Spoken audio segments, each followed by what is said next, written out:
Hello दोस्तों। मैं प्रदुम्न आप सभी का स्वागत करता हूं PH0009 क्लासेस के एक नए वीडियो लेक्चर में। आज के वीडियो लेक्चर में हम लोग देखने वाले हैं डीएलएड सेकंड सेमेस्टर में सामाजिक विज्ञान के मॉडल पेपर को, जो कि हमारा होगा विगत वर्ष 2016 का। तो चलिए शुरू करते हैं। ये देखिए, इसमें कुछ निर्देश दिया गया है। उत्तर प्रदेश बीसीसी परीक्षा प्रश्न पत्र प्रथम वर्ष का है, द्वितीय सेमेस्टर 2016। पंचम प्रश्न पत्र है, जो कि आपका है सामाजिक अध्ययन। इसमें आपको समय 2 घंटा मिलेगा और पूर्णांक इसका होगा 50 का। प्रश्न नंबर 1 है हमारा बहुविकल्पीय प्रश्न। अजंता में गुफाओं की संख्या है, यानी अजंता में गुफाओं की संख्या कितनी है। ऑप्शन दिया गया है 42, 20, 25 और 30। तो इसका राइट आंसर क्या होगा, गेस करेंगे आप लोग।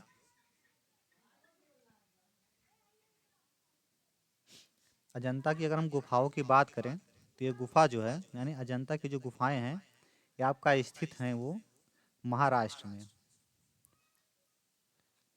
अजंता की गुफाएं जो हैं ये महाराष्ट्र में स्थित हैं। यानी कि महाराष्ट्र राज्य में है। और यह जो गुफा है ये बौद्ध धर्म से संबंधित है। यानी अजंता की गुफा जो है ये किस धर्म से संबंधित है, तो ये बौद्ध धर्म से संबंधित है। बौद्ध धर्म से संबंधित है। यानी जो अजंता की गुफाएं हैं ये आपका है महाराष्ट्र में, और ये बौद्ध धर्म से संबंधित है। अगर हम अजंता में गुफाओं की बात करें, यानी अजंता में गुफाओं की संख्या,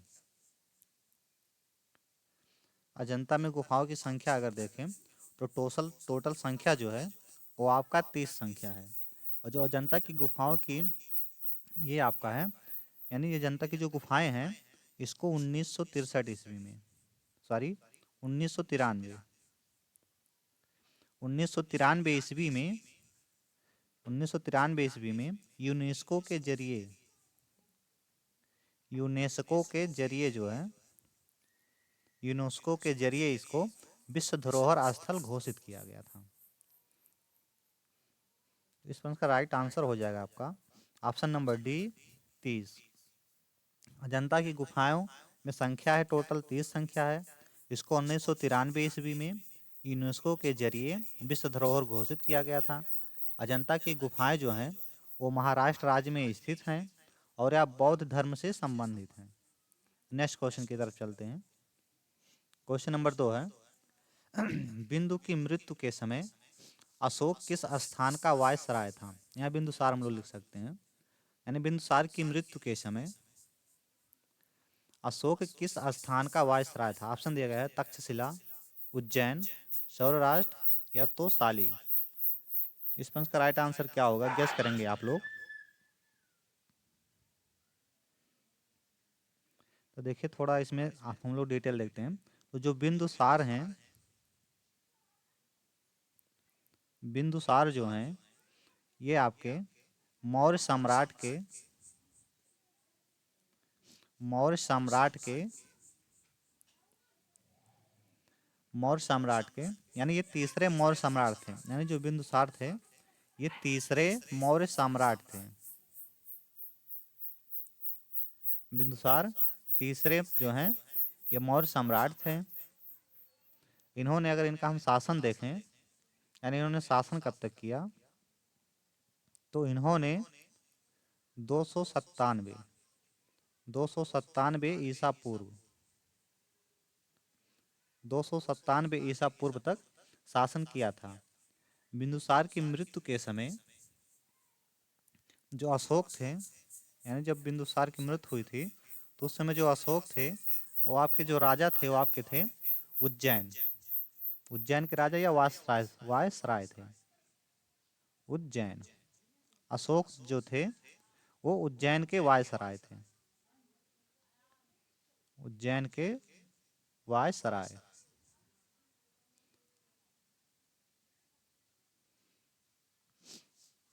यानी जब बिंदुसार की मृत्यु हुई थी तो अशोक जो थे वो उज्जैन के जो है वायसराय थे। और जो बिंदुसार थे ये तीसरे मौर्य सम्राट थे और इन्होंने 297 ईसा पूर्व तक शासन किया था। इसका राइट आंसर हो जाएगा आपका option number B, Ujjain. Next question दिया गया है, क्वेश्चन नंबर 3 है, किस सम्राट के शासन काल में हूणों का प्रथम आक्रमण हुआ था?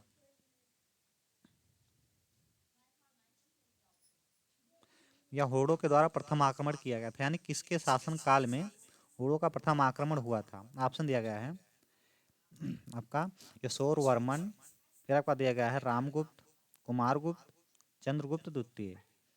इसका राइट आंसर क्या होने वाला है, गेस करेंगे आप लोग?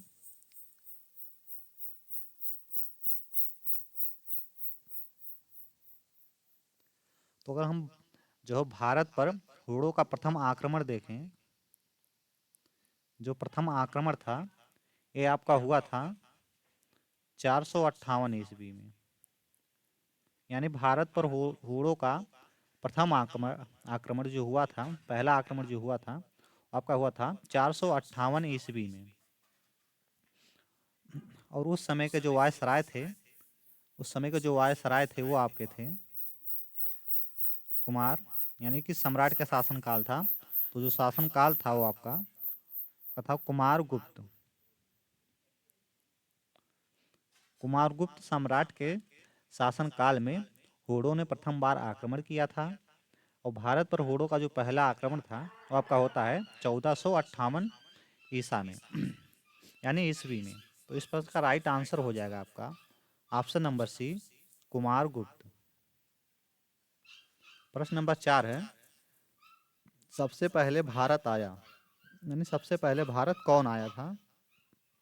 ऑप्शन दिया गया है हेंग सांग, मार्को पोलो, इब्न बतूता और मेगास्थनीज।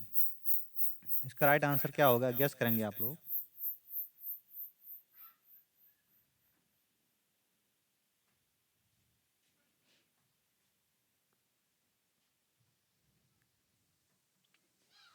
इस प्रश्न का राइट आंसर क्या होगा, गेस करेंगे आप लोग? देखिए इस प्रश्न का जो राइट आंसर है आपका, इसका राइट आंसर है आपका मेगास्थनीज। भारत में जो सबसे पहले आया था वो आपका आया था मेगास्थनीज। देखिए भारत में आने वाले जो और भी यात्री हैं, और यात्री जैसे हम लोग बोल सकते हैं फाहयान। फाहयान जो आया था भारत में वो आपका आया था 405 से 411 ईस्वी, ये आपका आया था। यह जो आया था यानी कि जो ये फा, फाहयान आया था ये चंद्रगुप्त द्वितीय के शासनकाल में भारत आया था। यानी जब फाहयान आया था तो किसका शासनकाल था? तो शासनकाल आपका था चंद्रगुप्त द्वितीय का। चंद्रगुप्त द्वितीय फाहयान जब आया था तो भारत में चंद्रगुप्त द्वितीय का शासन था, या चंद्रगुप्त द्वितीय के शासन काल में आया था। नेक्स्ट आपका यात्री है, नेक्स्ट अगर हम देखें तो नेक्स्ट आपका है हेंग सॉन्ग। हेन सॉन्ग, हेंग सान जो है ये आपका 630 से 645 645 में ईस्वी में भारत में आया था। और उस समय जो भारत था, यानी जो भारत में जो शासनकाल था वो हर्षवर्धन का, यानी हेंगसान किसके शासनकाल में भारत आया था? तो आपका आया था हर्षवर्धन के शासनकाल में। हर्षवर्धन के शासनकाल में। अब इब्न बतूता का अगर हम लोग देखें तो इब्न बतूता जब भारत आया था तो यह आया था आपका 1333 से 1347 ईसा में, ईस्वी में। 33 से 47 ईस्वी में यह एक अरबी यात्री था। यानी इब्न बतूता जो था ये अरबी यात्री था। अबन बतूता जो है एक अरबी यात्री था। इसकी प्रसिद्ध पुस्तक जो है,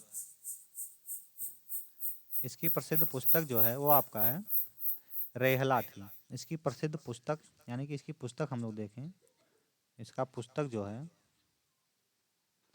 इसका पुस्तक आपका है रेहला।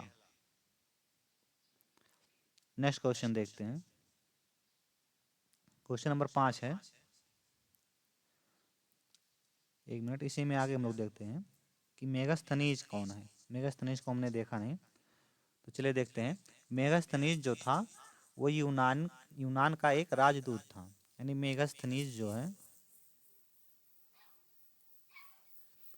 मेगास्थनीज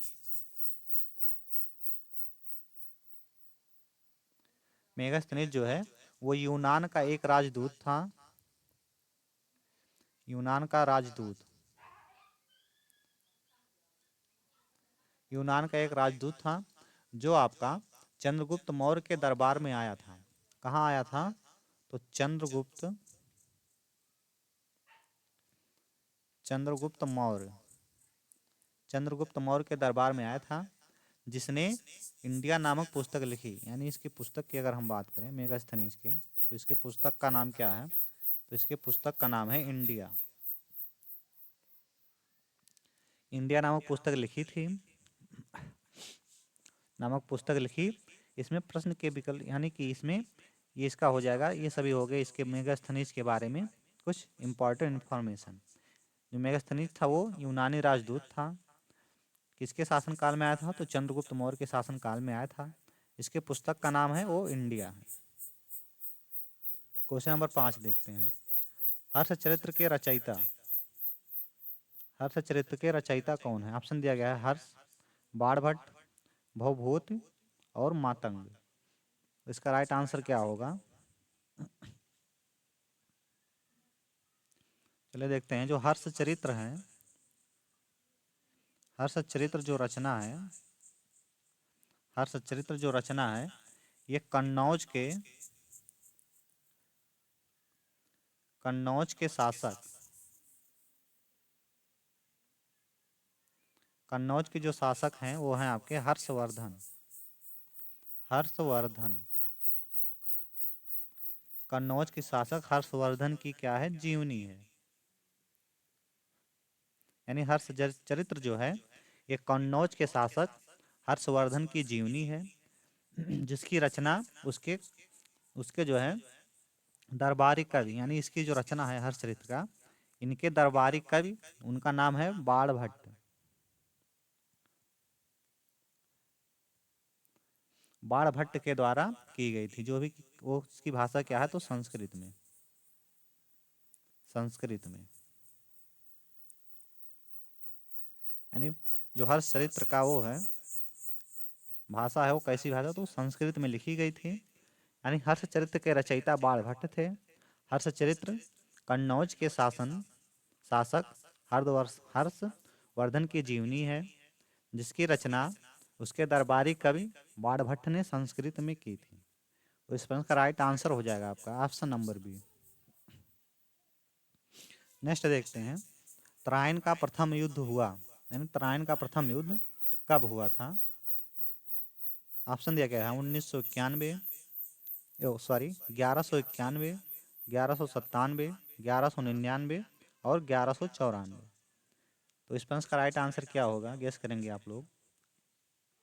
देखिए, अगर हम तराइन का प्रथम युद्ध देखें तो ये किसके बीच लड़ा गया था? तराइन का जो प्रथम युद्ध है वो किसके किसके बीच लड़ा गया था? तो ये आपका है पृथ्वीराज चौहान, पृथ्वीराज चौहान, पृथ्वीराज चौहान और मोहम्मद गौरी, मोहम्मद गौरी के बीच लड़ा हुआ गया था। मोहम्मद गौरी के बीच में लड़ा गया था। इस युद्ध में, यानी जिसमें जिसमें जो है मोहम्मद गौरी की पराजय हुई थी। जिसमें पराजय हुआ था किसका? तो मोहम्मद गौरी का पराजय हुआ था, मोहम्मद गौरी का। अगर हम इसके सन की बात करें, किस सन में हुआ था, तो तराइन का जो प्रथम युद्ध है ये आपका होता है 1191 ईस्वी में। तराइन का प्रथम युद्ध 1191 ईस्वी में पृथ्वीराज चौहान और मोहम्मद गौरी के बीच हुआ था, जिसमें मोहम्मद गौरी की पराजय हुई थी। इस प्रश्न का राइट आंसर होगा आपका ऑप्शन नंबर ए। अगला है, पाल वंश की स्थापना किसने की थी? ऑप्शन दिया गया है गोपाल ने, धर्मपाल ने, देवपाल ने या नारायण पाल ने। इसका राइट आंसर क्या होगा?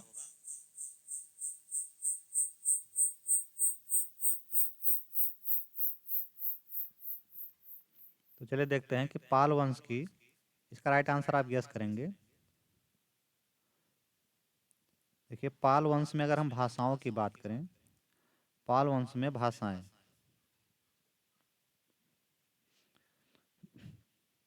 पाल वंश के शासनकाल के दौरान जो भाषाएं थी वो आपकी थी संस्कृत, संस्कृत, प्राकृत, संस्कृत, प्राकृत पाली और पाली भाषाओं का प्रयोग किया जाता था। यानी कि जो पाल वंश के उस समय के दौरान था, उस समय 3 भाषाएं प्रयोग की जाती थी, संस्कृत, प्राकृत और पाली भाषा। पाल वंश का संस्थापक अगर हम देखें, संस्थापक, तो पाल वंश के जो संस्थापक हैं वो आपके हैं गोपाल, या पाल वंश की जिसने स्थापना की वो कौन है, तो आपके हैं गोपाल। पाल वंश की स्थापना गोपाल ने की थी। राजा गोपाल ही पाल वंश के पहले सम्राट थे। पाल वंश के पहले सम्राट, पाल वंश के पहले सम्राट, पाल वंश के जो पहले सम्राट थे वो आपके हैं गोपाल। पाल वंश के पहले सम्राट गोपाल हैं, ये हो गया। यानी कि देखिए जो पाल वंश की स्थापना की थी वो गोपाल के द्वारा की गई थी, और जो ये गोपाल थे ये पाल वंश के पहले सम्राट थे। पाल वंश में जो भाषाएं थी वो संस्कृत, प्राकृत और पाली 3 भाषाएं थी। तो इसका राइट आंसर हो जाएगा आपका ऑप्शन नंबर ए, गोपाल। क्वेश्चन नंबर 8 है, चालुक्य वंश के सबसे प्रतापी राजा थे। ऑप्शन दिया गया है जय सिंह, पुलकेशिन प्रथम, पुलकेशिन द्वितीय, फिर आपका है रणराज। तो इसका राइट आंसर क्या होगा, गेस करेंगे आप लोग।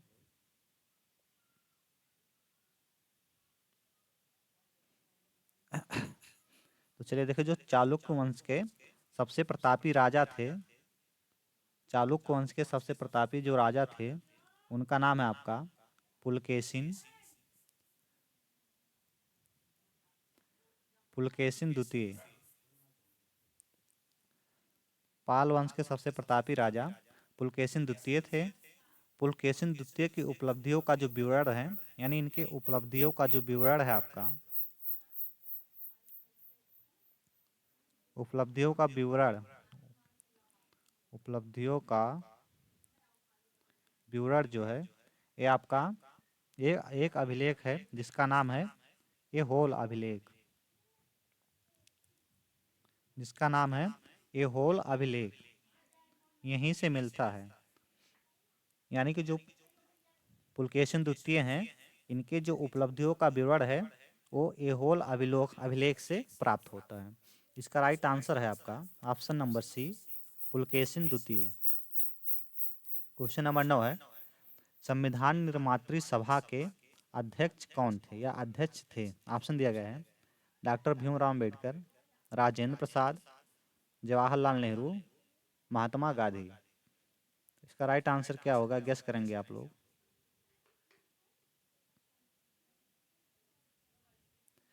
अगर हम देखें कि संविधान सभा का जो निर्माण हुआ था उसमें कितना दिन लगा था, यानी संविधान सभा के निर्माण में कितना दिन लगा था, तो आपका लगा था 2 वर्ष, 2 वर्ष 11 माह और 18 दिन, और 18 दिन, 2 वर्ष 11 माह 18 दिन, इतना दिन लगा था।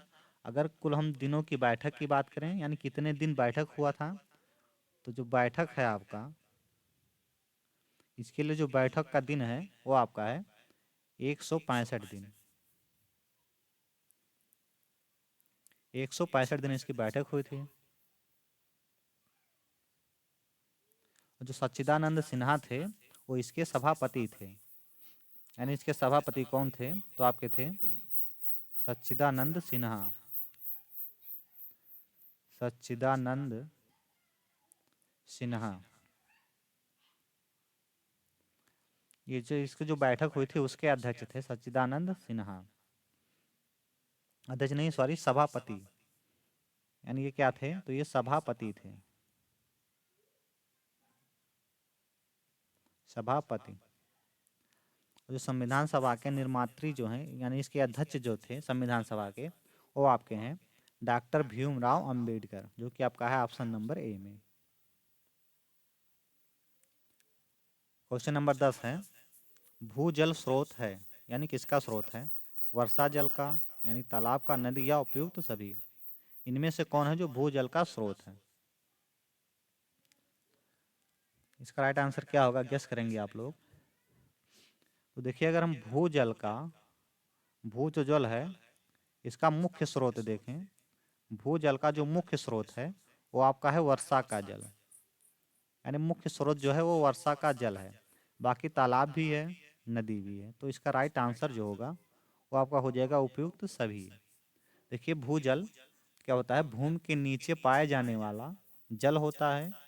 वर्षा का पानी तालाब और नदी जैसे अन्य स्रोतों से पानी मिट्टी के माध्यम से रिसता है और खाली स्थानों और जमीन के नीचे गहरी दरारों में भर जाता है। तो ये आपका होता है भूजल। अगला क्वेश्चन देखते हैं। क्वेश्चन नंबर 11 है। क्वेश्चन नंबर 11 दिया है, मकर संक्रांति के समय सूर्य सीधा चमकता है, यानी कहाँ चमकता है? ऑप्शन दिया गया है कर्क रेखा पर, विषुवत रेखा, मकर रेखा या ध्रुवों पर। इसका राइट आंसर क्या होगा, गेस करेंगे आप लोग? इस प्रश्न का राइट आंसर क्या होगा?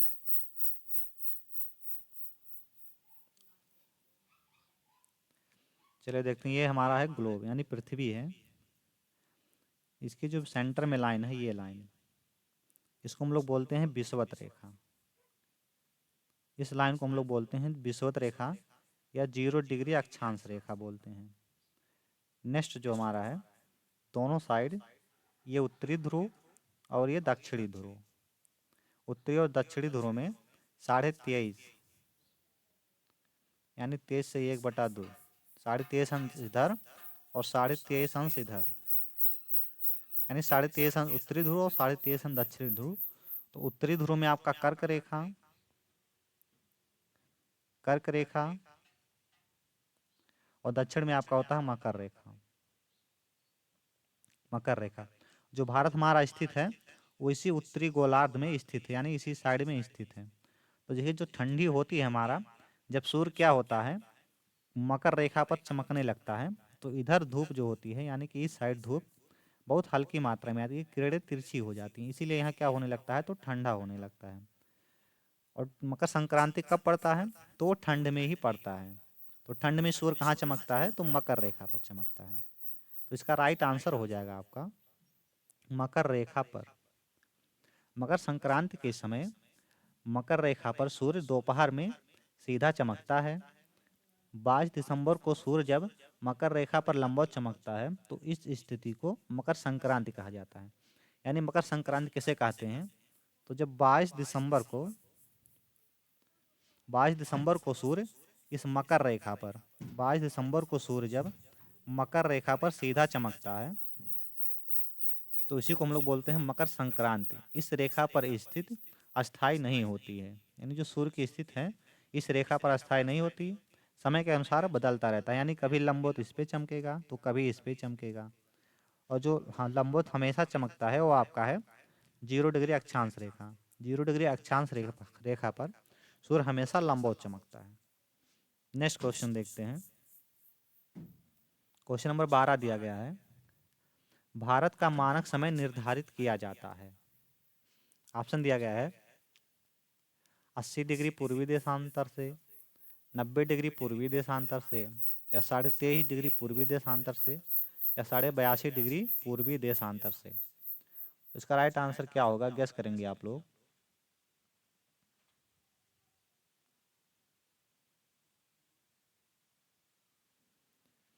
तो देखिए, जो मानक समय ये निर्धारित किया गया है, ये आपका होता है, ये आपका है 82.5 डिग्री निर्धारित किया गया है, जो कि आपका है 82.5 डिग्री है पूर्वी देशांतर। 82.5 डिग्री पूर्वी देशांतर निर्धारित किया गया है। इसका जो मानक समय है, यानी भारतीय मानक समय, IST जिसको हम लोग शॉर्ट में बोलते हैं, भारतीय मानक समय जो है, इसकी जो गणना की जाती है, इसकी गणना जो है वो उत्तर प्रदेश के, इसकी गणना उत्तर प्रदेश के इलाहाबाद, उत्तर प्रदेश के इलाहाबाद, इलाहाबाद में नैनी, नैनी से की गई है। यानी जो इसकी गणना है वो उत्तर प्रदेश के इलाहाबाद में नैनी एक स्थान है, वहीं से की जाती है। तो इसका राइट आंसर हो जाएगा आपका ऑप्शन नंबर डी, 82.5 डिग्री पूर्वी देशांतर से। क्वेश्चन नंबर 13 दिया गया है, कौन सा मूल अधिकार नागरिकों को प्राप्त नहीं है?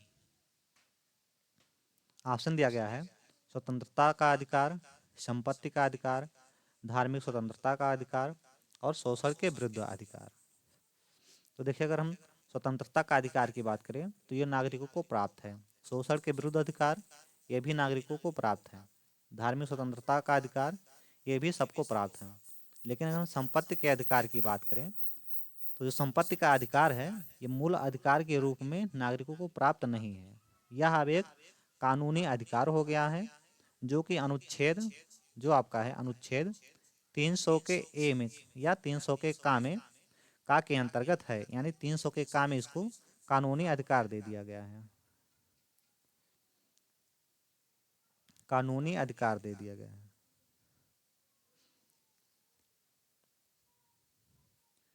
कानूनी अधिकार, संपत्ति का जो अधिकार है उसको हटा करके, आपका मूल अधिकार से निकाल करके इसको 300 के का में कानूनी अधिकार दे दिया गया है। संपत्ति का जो अधिकार है इसको हटाया कब गया था? यानी मूल अधिकार के श्रेणी से इसको हटाया क्या गया, कब गया था? तो 44वां संविधान संशोधन, 44वां संविधान संशोधन अधिनियम ये आया था आपका 1978 में। 1978 द्वारा मौलिक अधिकार की सूची से इसको निकाल दिया गया था। यानी जो संपत्ति का अधिकार था इसको 44वें संविधान संशोधन 1978 ईस्वी में मूल अधिकार से निकाल करके 300 के का में या 300 के ए में कानूनी अधिकार दे दिया गया। तो इसका राइट आंसर हो जाएगा आपका option number B. Next question है, क्वेश्चन नंबर 14 ये तत्व यानी नीति निर्देशक न्यायालयों के लिए उपयोगी प्रकाश स्तंभ है, यह कथन किसका है? तो ये कथन आपका है option number A, M C. Setalvad ने। एम.सी. शीतलवाड़ के अनुसार नीति निर्देशक तत्व न्यायालय के लिए उपयोगी प्रकाश स्तंभ है। किसी भी स्वतंत्र राष्ट्र के निर्माण में मौलिक अधिकार तथा नीति निर्देशक तत्व जो हैं, नीति निर्देशक जो हैं वो महत्वपूर्ण भूमिका निभाते हैं। राज्य के नीति निर्देशक तत्व जनतांत्रिक संवैधानिक विकास का नवीनतम तत्व है।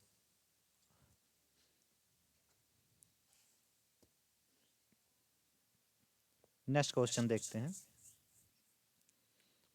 क्वेश्चन नंबर 15 है, शेक्सपियर किस देश के नागरिक थे? ऑप्शन दिया गया है अमेरिका, इंग्लैंड, फ्रांस या आयरलैंड। तो बताना है हमको कि शेक्सपियर जो है किस देश के निवासी थे। तो आप लोग गेस करेंगे इसका राइट आंसर।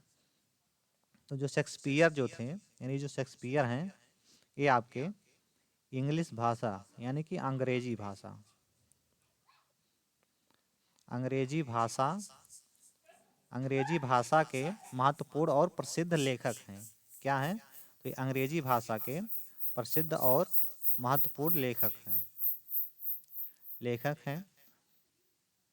में से एक हैं। इन्हें जो है इंग्लैंड का राष्ट्रीय कवि, यानी इनको जो है क्या कहा जाता है? तो इंग्लैंड का राष्ट्रीय कवि, इंग्लैंड का राष्ट्रीय कवि, शेक्सपियर को इंग्लैंड का राष्ट्रीय कवि कहा जाता है, जिसको हम लोग बोलते हैं बार्ड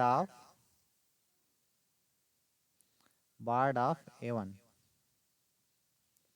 यानी कि इनको इंग्लैंड का राष्ट्रीय कवि और वार्ड ऑफ एवन, ये दोनों नाम से जाना जाता है। शेक्सपियर जो निवासी थे, तो ये निवासी आपके थे इंग्लैंड के।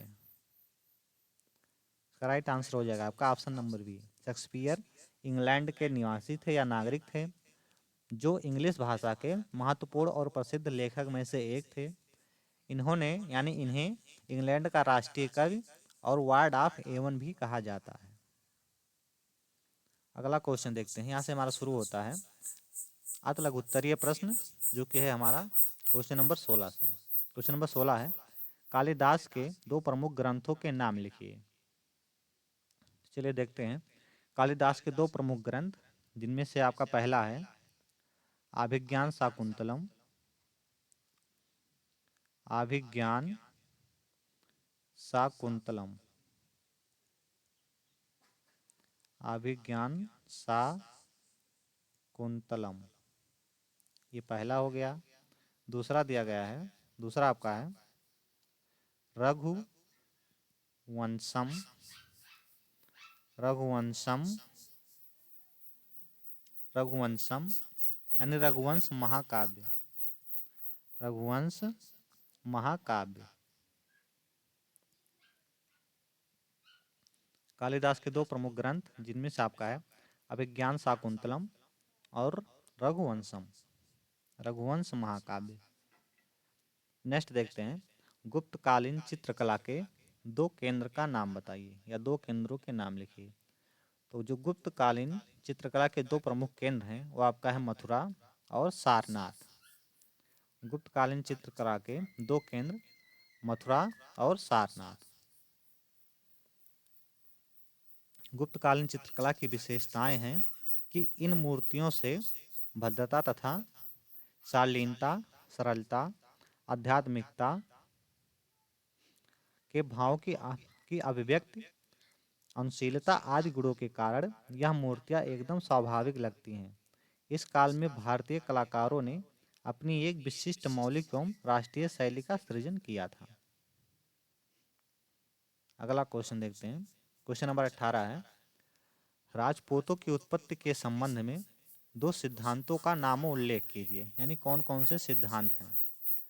तो राजपूतों की उत्पत्ति के संबंधित दो सिद्धांत निम्नलिखित हैं, जिनमें से पहला आपका है उत्पत्ति के अग्निकुंड सिद्धांत के अनुसार राजपूतों को माउंट आबू के गुरु शिखर में ऋषि वशिष्ठ द्वारा किए गए यज्ञ का परिणाम था। ये पहला हो गया, पहला सिद्धांत। दूसरा सिद्धांत है उत्पत्ति का क्षत्रिय सिद्धांतों के अनुसार, यानी जो उनके उत्पत्ति का जो क्षत्रिय सिद्धांत है उसके अनुसार राजपूतों को उनके वंश के आधार पर सूर्यवंशी और चंद्रवंशी रूप में विभाजित करता है, जिसका पता ये सूर्य और चंद्रमा से लगाते हैं। अगला क्वेश्चन है क्वेश्चन नंबर 19, भोज किस वंश के राजा थे। तो भोज जो हैं वो परमार वंश के राजा थे। भोज आपके परमार वंश के राजा थे, जो एक भारतीय राजा थे जिन्होंने 11वीं शताब्दी में या सदी में मालवा पर राज किया था। वह एक वीर और ताकतवर राजा थे। इनका राज्य मध्य भारत में मालवा क्षेत्र के आसपास केंद्रित था, जिसकी राजधानी आपकी है वो धारनगर है, जिसकी राजधानी धारनगर स्थित थी। राजा भोग ने भोजपाल नगर के पास ही एक समुद्र के समान विशाल तालाब का निर्माण करवाया था, जो पूर्व और पश्चिम में भोजपुर के विशाल शिव मंदिर तक जाता था। प्रश्न नंबर 20 है, गीत गोविंद किसकी प्रसिद्ध रचना है। तो गीत गोविंद जो है ये जयदेव की प्रसिद्ध रचना है। गीत गोविंद जो है वो जयदेव की प्रसिद्ध रचना है। जयदेव उत्कल राज्य यानी उड़ीसा के जगपत राजाओं के समकालीन थे। गीत गोविंद को श्री जो है श्रीमद् भागवत के बाद राधा कृष्णा की लीला अनुपम साहित्य अभिव्यक्ति माना गया है। गीत गोविंद ने श्री कृष्ण की गोपिकाओं के साथ रासलीला, राधा विवाद वर्णन, कृष्ण के लिए व्याकुलता का वर्णन किया है। प्रश्न नंबर 21 है, खजुराहो जो है का मंदिर का निर्माण किन राजाओं ने करवाया था। यानी खजुराहो जो मंदिर है इसका निर्माण किस राजाओं ने करवाया था? तो देखिए चंदेल राजाओं के द्वारा खजुराहो जो मंदिर है इसका निर्माण करवाया गया था। मंदिर के निर्माण के बाद चंदेलों ने अपनी राजधानी जो है वो महोबा स्थानांतरित कर दिया था, लेकिन इसके बाद भी खजुराहो का महत्व बना रहा। इस समुदाय के योग और भोग दोनों ही मोक्ष का साधन माना करते थे, यानी इस समुदाय के जो लोग थे वो योग और भोग दोनों को मोक्ष का साधन मानते थे। खजुराहो के मंदिर में भगवान चित्रगुप्त का एक बड़ा मंदिर स्थित है, जिसकी भव्यता, सुंदरता और प्राचीनता को देखते हुए ही उन्हें विश्व धरोहर में शामिल किया गया है। क्वेश्चन नंबर 22 है, भक्तकालीन दो संतों के नाम लिखिए। तो भक्तकालीन के दो संत हैं वो आपके हैं सूरदास और रसखान। सूरदास और रसखान। तो सूरदास, तो इनके बारे में भक्तमाल और 84 वैष्णवों की वार्ता में जानकारी प्राप्त होती है। भक्तमाल में इनकी भक्ति, कविता एवं गुणों की प्रशंसा तथा इनकी अंधता का उल्लेख है। रसखान जो हैं, दूसरे रसखान हैं, तो रसखान सूक्तियों का हृदय लेकर कृष्ण की लीला पर काव्य रचते हैं। रसखान की कृतियां आपका है प्रेम वाटिका और सुजान रसखान। क्वेश्चन नंबर 23 है, जलवायु का अर्थ स्पष्ट कीजिए। तो देखिए जलवायु जो है वो किसी स्थान के वातावरण की दशा को प्रदर्शित करने के लिए प्रयोग किया जाता है। जलवायु के जो प्रमुख क्षेत्र हैं वो आपके हैं विषुवतीय क्षेत्र, फिर आपका है मानसूनी जलवायु, टुंड्रा जलवायु, भूमध्य सागरीय जलवायु, यानी विषुवतीय जलवायु, मानसूनी, टुंड्रा और मध्य सागरीय जलवायु। इसके अलावा आपका है इसके अलावा उपोष्ण मरुस्थलीय जलवायु। ये आपके हैं ये 5 प्रकार के जलवायु। भारत के जलवायु को मोटे तौर पर मानसूनी जलवायु की संज्ञा दी गई है। मानसून शब्द की उत्पत्ति जो है वो अरबी भाषा के मौसम शब्द से लिया गया है, जिसका अर्थ होता है मौसम। भारत में 4 प्रकार की जलवायु पाई जाती है। पहला आपका है ग्रीष्म ऋतु, शीत ऋतु, तीसरा आपका है बरसात का मौसम और 4 नंबर आपका है लौटते हुए मानसून का मौसम। ये हैं भारत में 4 प्रकार की जलवायु। क्वेश्चन नंबर 24 है, भारत के संविधान में कितने अनुच्छेद हैं? तो देखिए जो भारत के संविधान में, यानी जो मूल संविधान है भारत का, उसमें अनुच्छेदों की बात करें तो 395 अनुच्छेद, 22 भाग व 8 अनुसूचियां थीं। वर्तमान में इसमें 448 अनुच्छेद, 25 भाग और 12 अनुसूचियां हैं। ये संविधान भारत का सर्वोच्च कानून है। यह एक दस्तावेज है जो राजनीतिक संरचनाओं, शक्तियों और सरकार के कर्तव्यों के लिए कानून प्रदान करता है। संविधान के निर्माण में 2 वर्ष 11 माह 18 दिन का समय लगा था। मूल संविधान में 395 अनुच्छेद, 22 भाग और 8 अनुसूचियां थी। वर्तमान में इसमें 448 अनुच्छेद, 25 भाग और आपके 12 अनुसूचियां हैं। नेक्स्ट देखते हैं, क्वेश्चन नंबर 25 है, स्वतंत्रता के अधिकार के अंतर्गत आने वाली 2 स्वतंत्रताओं का उल्लेख कीजिए। यानी स्वतंत्रता के अंतर्गत जो स्वतंत्रताएं आती हैं उनमें से 2 का उल्लेख करना है। तो देखिए स्वतंत्रता का जो अधिकार है वो अनुच्छेद 19 से 22 तक है। स्वतंत्रता का अधिकार अनुच्छेद 19 से 22 तक। यह अधिकार व्यक्ति को राज्य के हस्तक्षेप के बिना स्वतंत्र रूप से रहने और कार्य करने का अधिकार देता है। इस मूल अधिकार के अंतर्गत प्रत्येक नागरिक को निम्न स्वतंत्रताएं दी गई है, जिनमें से पहला आपका है अनुच्छेद 19 के अंतर्गत आता है। इसमें आपका है अधिकार वाक्य और अभिव्यक्ति की स्वतंत्रता, यानी आप अपने विचारों को आदान प्रदान कर सकते हैं। विचारा अभिव्यक्ति की स्वतंत्रता दी गई है 19 में। आर्टिकल 20 में अपराधों के लिए दोष सिद्धि के संबंध में संरक्षण। तीसरा आपका दिया गया 21 जीवन और व्यक्तिगत स्वतंत्रता का अधिकार। फिर आपका दिया गया चौथा दिया गया है आपका 21 का प्रारंभिक शिक्षा का अधिकार यानी 6 से जो 14 वर्ष तक के बच्चों का शिक्षा का अधिकार है वो आपका इसी में आता है, 21 के का में। अनुच्छेद 22 आपका है कुछ मामलों में गिरफ्तारी और हिरासत से सुरक्षा। अगला क्वेश्चन देखते हैं। क्वेश्चन नंबर 26 है, भूस्खलन से क्या होता है या भूस्खलन क्या होता है, ये किसके कारण होता है। देखिए, धरती के अंदर हलचलों जैसे पत्थर खिसकना या गिरना, पथरीली मिट्टी का बहाव इत्यादि इसके अंतर्गत आता है। भूस्खलन का जो कारण होता है वो आपका होता है वर्षा, बर्फ पिघलना, जल स्तर में परिवर्तन, जल धारा के कटाव, फिर आपका है भूजल में परिवर्तन, भूकंप, ज्वालामुखी, ज्वालामुखी गतिविधि, मानवीय गतिविधियों से व्यवधान आदि, ये सभी हैं इसके कारण। नेक्स्ट क्वेश्चन देखते हैं। क्वेश्चन नंबर 27 है, भारतीय सेना का सर्वोच्च सेनापति कौन होता है। तो भारतीय सेना का सर्वोच्च सेनापति जो होता है वो भारत का राष्ट्रपति होता है। भारत का राष्ट्रपति होता है। प्रधानमंत्री की अध्यक्षता वाली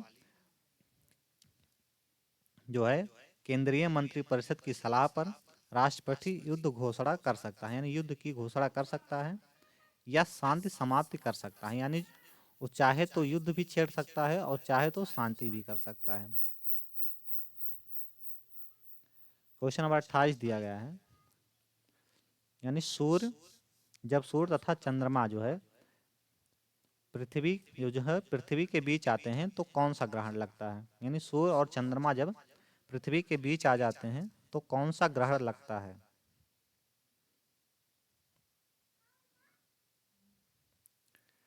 जब सूर्य और चंद्रमा पृथ्वी के बीच आ जाते हैं, जब सूर्य तथा चंद्रमा के बीच जब सूर्य और चंद्रमा के बीच में पृथ्वी आ जाती है, यानी ये पृथ्वी है, ये अर्थ हो गया, ये अर्थ हो गया आपका। फिर ये है एक साइड सूर्य हो जाएगा, यानी एक साइड सन और एक साइड में मून। तो कौन सा ग्रहण लगता है। तो देखिए, जब सूर्य तथा चंद्रमा के बीच में पृथ्वी आ जाती है तो चंद्र ग्रहण लगता है, यानी क्या लगता है आपका चंद्र ग्रहण लग जाता है। इस स्थिति में लगेगा आपका चंद्र ग्रहण, चंद्र ग्रहण इस स्थिति में लगता है चंद्र ग्रहण। चंद्र ग्रहण पूर्णिमा के दिन लगता है, यानी इसका लगने का कौन सा दिन है तो आपका है पूर्णिमा के दिन लगता है। सूर्य ग्रहण कब लगता है, तो जब सूर्य और पृथ्वी के मध्य चंद्रमा आ जाता है, यानी जब चंद्रमा आपका यहाँ आ जाए, यहाँ ये आपका मून हो जाए और ये अर्थ हो जाए, तब आपका लग जाएगा सूर्य ग्रहण। देखिए, चंद्र ग्रहण जब सूर्य तथा चंद्रमा के बीच पृथ्वी आती है तो चंद्र ग्रहण होता है। चंद्र ग्रहण पूर्णिमा के दिन होता है। सूर्य ग्रहण तो जब सूर्य और पृथ्वी के मध्य चंद्रमा आ जाता है तो इस घटना को सूर्य ग्रहण कहते हैं। इस दौरान चंद्रमा सूर्य की रोशनी को पृथ्वी की सतह पर पहुंचने से रोकता है।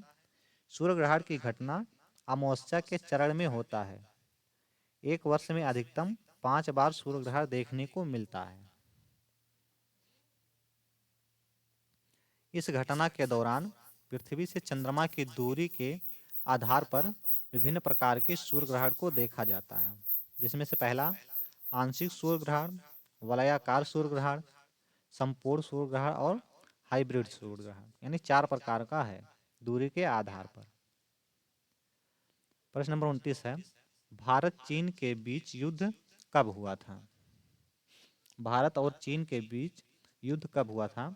तो भारत और चीन के बीच अगर हम युद्ध देखेंगे तो आपका होता है 20 अक्टूबर 1962, 20 अक्टूबर 1962।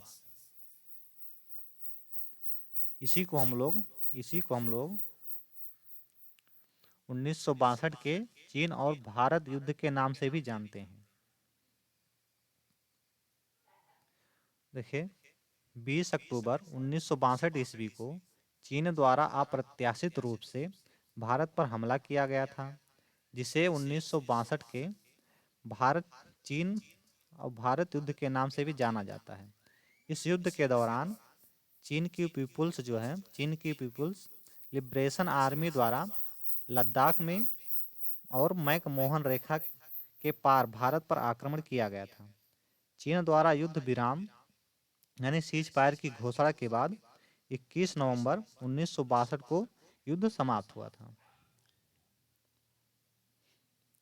नेक्स्ट क्वेश्चन यानी और इसी में आगे देखते हैं, युद्ध के तत्कालीन कारण थे यानी कौन कौन से कारण थे। तो पहला आपका है 1959 में दलाई लामा को भारत द्वारा शरण देना।